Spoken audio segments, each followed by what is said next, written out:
Hey, what's going on? Excuse me. What's going on, everyone? This is Sheets, and I'm going to be going over the New Year's Eve NBA four-game slate tonight. Just taking a quick early look, doing some quick early builds, which are going to mean nothing when we get to lock. We'll do a build for the afternoon slate just to see what it would look like, and that starts at 3 p.m. And we'll go over some stuff that happened yesterday.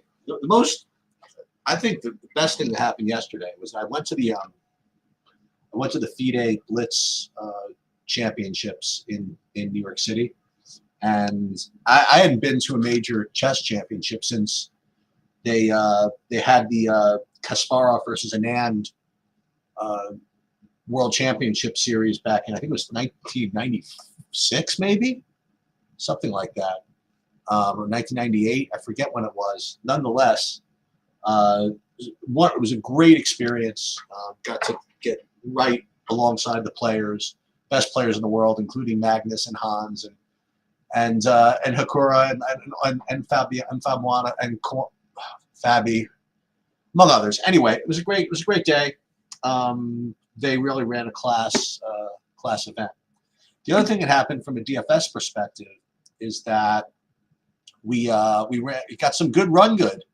And won the 555. Now I should give some proper shout outs to how this happened, because as I mentioned, I was at the chess tournament most of the day. How did I spend the time to get my lineups done? Well, I literally didn't even have time to do my own projections. I did it once at noon, but then I didn't have a chance to do it again before I head over to the chess tournament. So when I saw what was going on, it's like 6 o'clock. I just reran everything from my phone using the SaberSim projections. And I did the sims using the stock SaberSim fields. And I went Min Uniques 2 and I just fired it. Didn't even know who I had. Then what happened was I left the chess tournament a couple hours later, and I did make it home at about 8:30 or so Eastern. So there were still these games to late swap, and thank God it was because first of all I had Klay Thompson in my lineup and he was ruled out. So I knew I had some time to come to go. So I got back and I did run my own projections before I did my late swap. Ran a late swap and ended up taking the win. Now there's a little more to this, and I'm sorry, it's New Year's Eve, only a few games. It's a pretty cool amount of drama that went alongside of this. So I want to get into it a little bit. I just thought it was fun. So here are the results. Okay, this is what the lineup looked like. And first of all, Jokic obviously went freaking ballistic. And then you had Russell Westbrook, who, listen, there's no better stat whore than Russell Westbrook. And he, in those last 3 minutes, did everything possible to eke out that triple-double. So thank you for that. I did not play this Misic, who apparently was really popular. And fortunately, I didn't do any. I had no idea who I was supposed to play. So this didn't mean anything to me that I didn't have him. So then what we had was Forsaken, downside me online, who's obviously just super, super brilliant, a lot of different ways. Tremendous follow for not just DFS, but for other things as well. Just one of the real brilliant kids out there. And I say kid, I have no idea how old he is. Sounds like a kid to me. Nonetheless, I certainly encourage you to follow him. And from a DFS perspective, he's always really sharp as well. And he had a big lead in this tournament.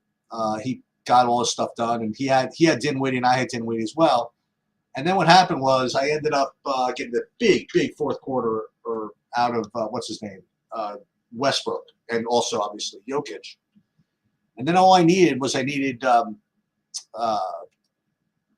Avdija to score. I think it was 7 points in the second half. That's what it really came down to. Now I had to hold off a couple of these other guys, but they kind of got whatever.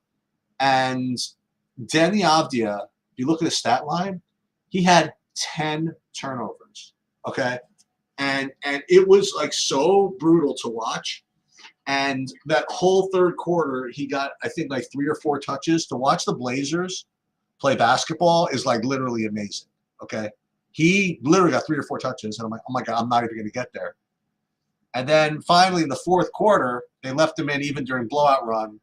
And he made, what was it, a 3? No, he got a rebound to get him to plus 1.25. And I was worried there's going to be more turnovers. I couldn't wait for him to come out of the game. So he came out of the game. And then so this was kind of, off to the races. So I was kind of, joking back and forth with Jesse, who's Forsaken Online, about, this sweat sort of. And I even said, oh, dude, I apologize. I mean, I think Devnia had like the worst game ever. And he still ended up holding on or whatever. And just as the game went final, I saw Jesse post online that there should have been a stat correction for Avdia. Now, it was bad enough that Avdia had 10 turnovers, right? But if you look at it, he said, hey, NBA stats, this is for sure a Shaden Sharp steal, not Demi Avdia. And also, don't pay out DK assist.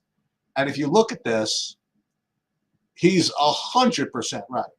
I mean, now, again, there could have been other stats that could have been impacted, whatever. But this particular steal that Avdia got all the way back in the first quarter, first of all, why would he think to look back to this one after all that is probably pretty insane. But he's like really on top of his stuff. So if you look at this like a zillion times, you'll see that Avdia, he had nothing to do with this steal. And so I legitimately thought that they had a real chance to make a stat correction. But once the NBA puts it up there, it's very unlikely that they change it. And then you look, some of these, like Mr. Buck was following all the obvious stuff, and they actually made one change for something else that he did.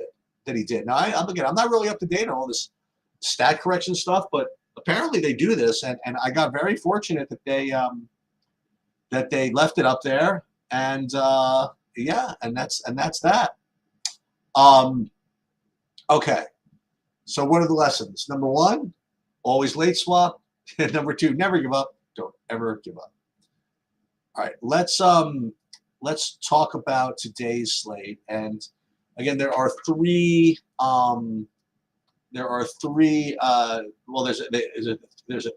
slate.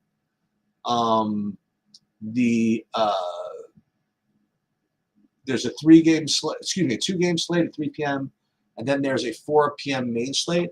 Let's first take a look, I guess, at the main slate. And again, it's just overall pretty dumb to think about the slate before all the news comes in, but we're going to do it anyway.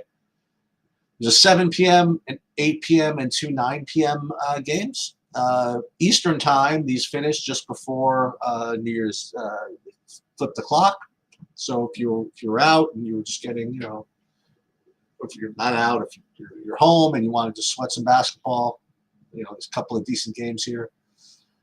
Let's take a look, and I guess game by game, and see what at least is showing up for now, and then we'll do a build. So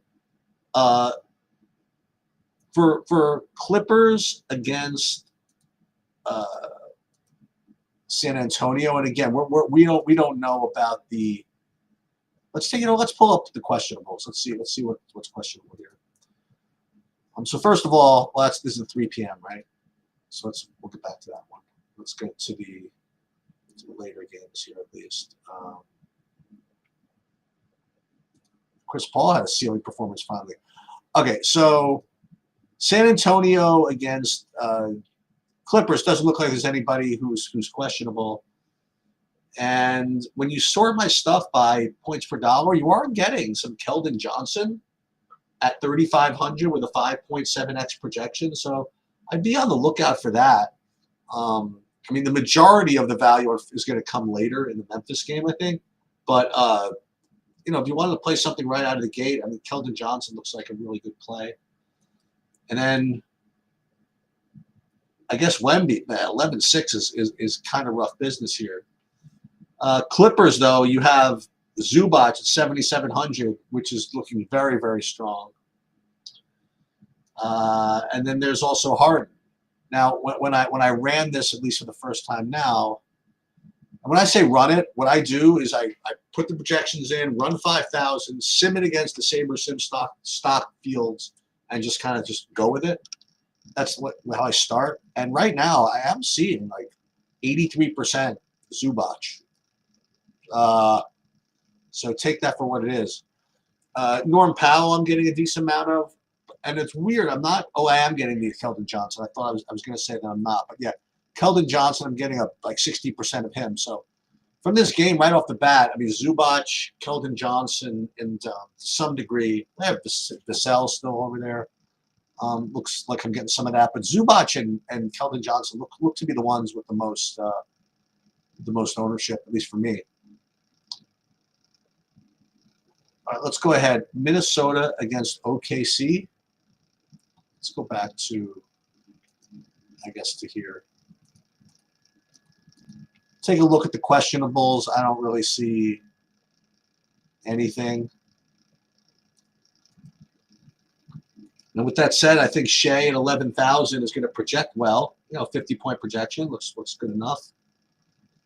But again, it's really not a lot of value here. I mean, if anything, I would say Dante DiVincenzo at 4,600, Jaden McDaniels at 4,100. These guys always seem to look pretty decent, but never actually seem to make it into my lineups for some reason. Let's take a look and see on the initial run what I'd be getting, just for the hell of it. And really nothing. Really nothing at all. Maybe, there it is, maybe DiVincenzo. What is that? What is that, about 25%? Yeah, 27%. And that's reasonable, I guess, on a 4-game slate. So that I consider that being used. But overall, it's not really the key game on the board. All right, so Cleveland against what's up, Andy? What's up, Kaz? Cleveland against the Lakers. I imagine you get your usual. I'm not sure who they're playing business, but let's just see. I mean, both these guys are always questionable. Let's just see what it says. So Davis, questionable. Left ankle sprain. LeBron, questionable. I mean, they're playing like the number 2 seed in the East. I would imagine they wouldn't sit everybody. But it's possible for New Year's Eve one of these guys might take a break. I don't know. We'll see. Again, it's 9 o'clock. It's kind of annoying for it to be the late game, and you might not get the news until maybe you're out for New Year's Eve. So you have to factor that in, whether you want to play tonight at all, much less whether you want to deal with this game. Other stuff, like according to the projections here, not really much of anything. I guess LeBron, if no AD, I guess that makes some sense. Let's see what I'm actually getting. Again, like I said,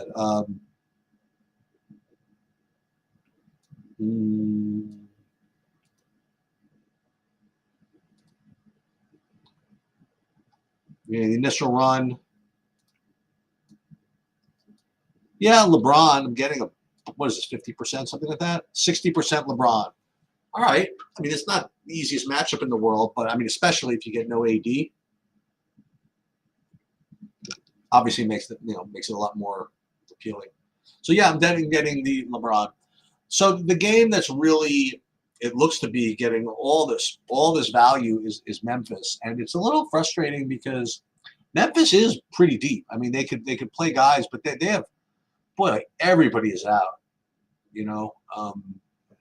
You have, I mean, to give you an example, when I sort by point per dollar, I'll just show you real quick. Like right now, I'm getting, look at all this Memphis near the top of the point per dollar rankings.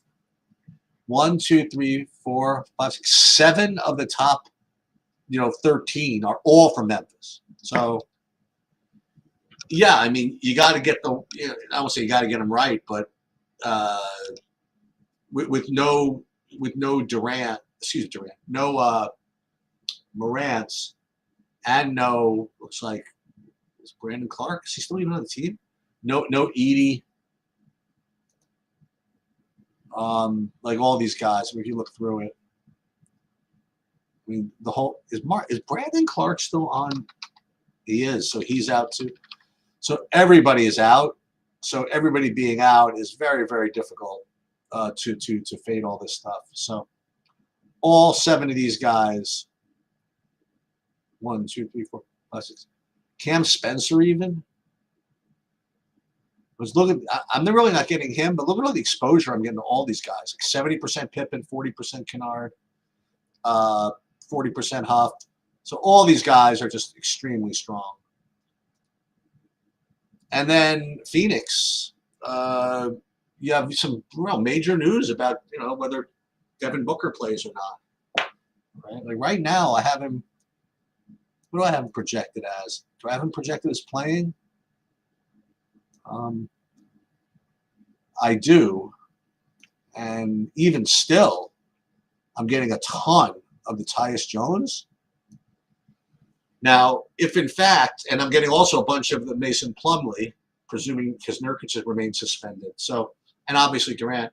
So, and if in fact Booker remains out, then all these guys probably get bumps because these guys' projections are not based on Booker being out. Really, I think they all get bumps. So, Tyus Jones, Plumlee, Durant, all look good. Not really getting a Bradley Beal, so that's interesting. So overall, I mean, you could turn this into a 1-game slate if you wanted to. You play like 6 Memphis guys, run it back with Durant and, Tyus Jones, for example. I mean, you could actually build like that. You play 3. You play Durant, Jones, Plumlee, okay, and then 6 Memphises or whatever, and then you're done. What you're giving up though is a couple of really good plays. So you want to, I think, and again, this is all speculation because we don't know who's going to be out and all this stuff. It worked, by the way. You whine enough about something, sometimes the DFS gods kind of reward you. And it was a couple of days ago. I'm like, why would anybody play the NBA? And yeah, they blessed me last night. You think that they're the DFS gods are pretty cruel. They give you this kind of like great run good to kind of keep you in for the rest of the year when it's just literally the worst sport to play. Anyway, that's for another discussion, but we're doing it. So again, Zubac, strong play, and then maybe Keldon Johnson, strong play. And aside from that, whole bunch of Memphis and Memphis stuff. That's kind of the summary of the slate. Just for fun, let me take a look at FanDuel and see if there was anything different. Did I even build this yet? Let's see. No, I did not. Let's do this. Let's build a FanDuel build. Let's just see if there's anything different. And then what we'll do is we will do the afternoon slate. Exclude unlisted players. Boom. Now let's have some fun. Let me try to guess to see what the differences would be. So I'm going to pull up. Oh, I want to guess before this shows up. Okay, so let's keep this here. So let's see the difference before Saberson. Yeah, so it looks like Jaren Jackson Jr. is much more of kind of a lock over here. But it's still like, I mean, look at this. I mean, this is the same thing. All the Memphis with a couple of Portlands. Phoenix. All right. Well, so here, Beal is a little bit better on FanDuel, you would think. But let's just see. I think it's going to be very similar.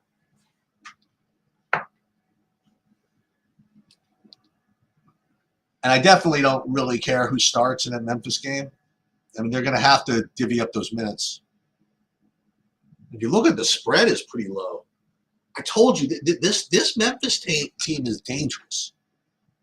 I mean, I don't think they're good enough to contend, but maybe I'll try it. This is the one thing about them never playing Morant more than 28 minutes, really, is that he's going to be fresh if they get to the playoffs. All right, so let's take a look. Let's again, we'll just run the Sims.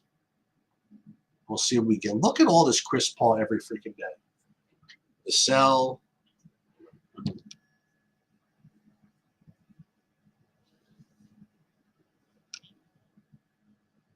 So let's see. Yeah, Pippen, Jackson. Oh, a little more Powell, but again, it's still that same thing. You know, Zubac and Powell, you could play together. Run that one back with if you felt like playing this way, with like Vassell, and then again all these Memphis guys. Let's go into autofill again. We'll play the slam. We're not playing the monster today. Just gonna play the slam and 150 of the real small buy-ins. And for now, we'll just get lazy. We'll go min uniques too, I guess. I mean, it's like all the Memphis. It's ridiculous. But the good thing, again, is that if you play this way, you can shuffle, you know? We don't want that. We want the whole thing, right? So we upload.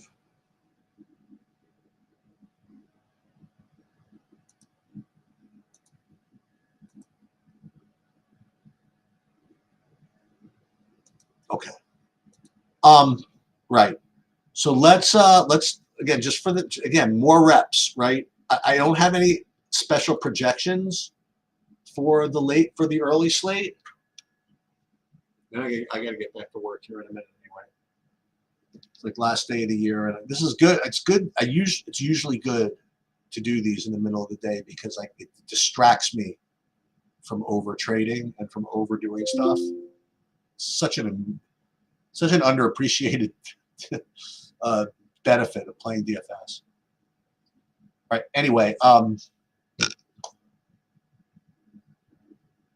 let's just do a build here. So they're both 3 p.m. So we don't have to worry about anything as far as like late news. We're gonna have everything, and we'll make 2 changes and let's build again. I'm still gonna build.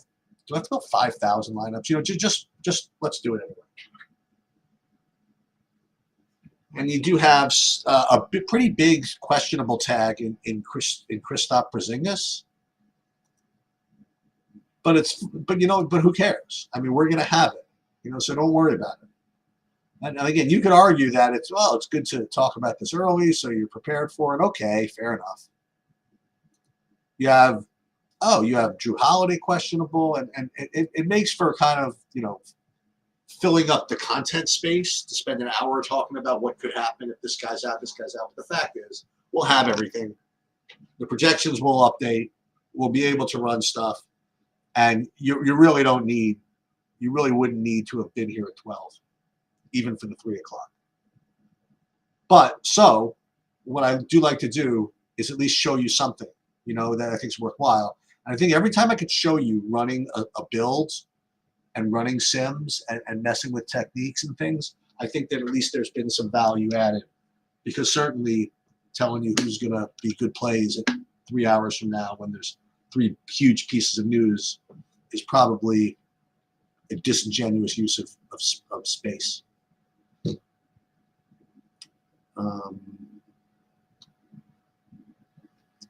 So again, you didn't have to play 5,000 lineups here to put a pool together.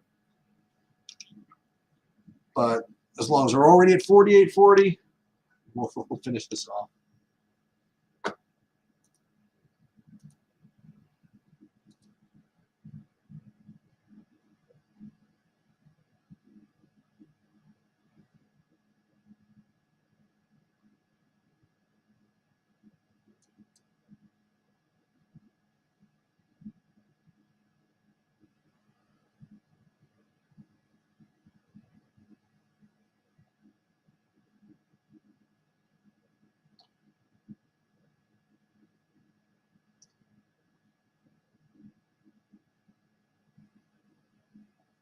Okay.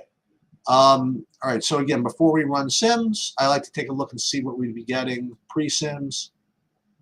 And it looks like 100% of, wow, like 100% of these guys. That's it? Over 40 lineups?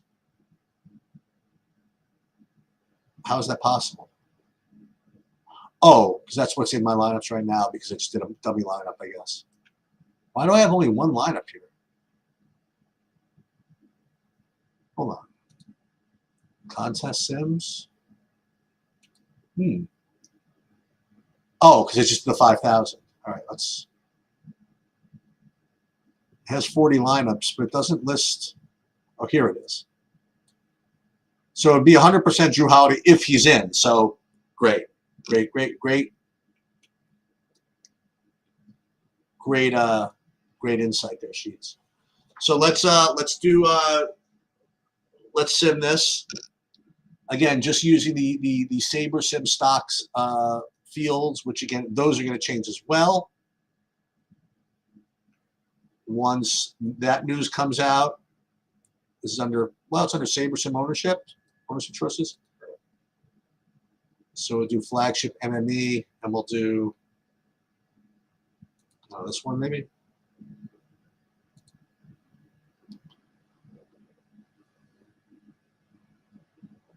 And again, you can look at it from direct fill.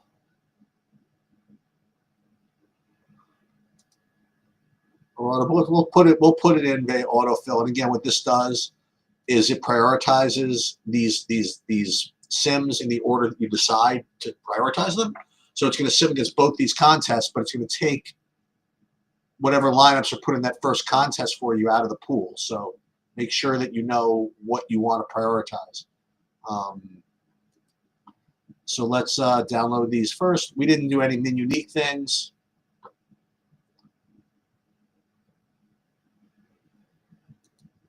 Once we, I'll show you how to do that again. Let's just say you get to here and you want to give yourself some min uniques instead of just one. Take a look at this median destination ROI is kind of like your yell zone.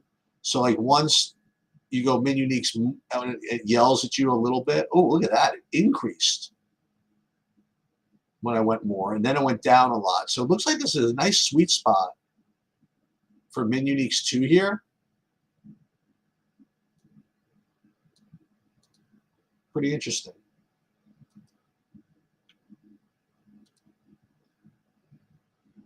And again, is that a big jump or decrease? I don't know. Again, I'm just really just guessing. But it's better to guess and say you're guessing than to guess and say it's based on some kind of science. All right. That's going to do it, I guess, for now. I'll be back at 6 to go over the whatever late changes there were. I'm not going to be around for the early slate a little later. At 3 o'clock. But in NHL, I might put some sheets up. I don't think I have time to do a review though. And I guess that's going to do it. Do I change min uniques based on slate size? No, it's just based on how much it affects those metrics I talked about. But you will know that if you have a very small slate, it's going to be harder to get min uniques 5, for example, right? So if you can't get them, then obviously you don't play them. And I hope the screen wasn't completely black because that looks like I'm sharing it pretty efficiently. Okay, that's going to do it. Good luck, everybody, and Happy New Year.